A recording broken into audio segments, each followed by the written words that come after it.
In terms of actual government-sponsored or professional association-sponsored bans on change-oriented therapy, I really don't think there's a strong basis for that is grounded in empirical data. I mean, I think it is much more grounded in political interests, advocacy interests, understanding some of the hardships that those who have struggled with same-sex attractions have been exposed to, wanting to be compassionate.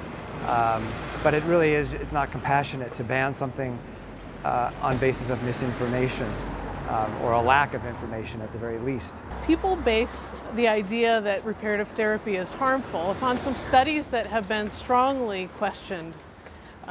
They have come from gay researchers who are against the idea that people can change, and they claim that change is not effective based upon their own desire to not change. It's really an unfair judgment, and it's a very biased group of people asking the question and asserting harm. What they should be doing is asking people who have actually experienced change, is it possible? And those who are in the process, indeed, is it harmful? When those questions are asked, change and lack of harm have been found.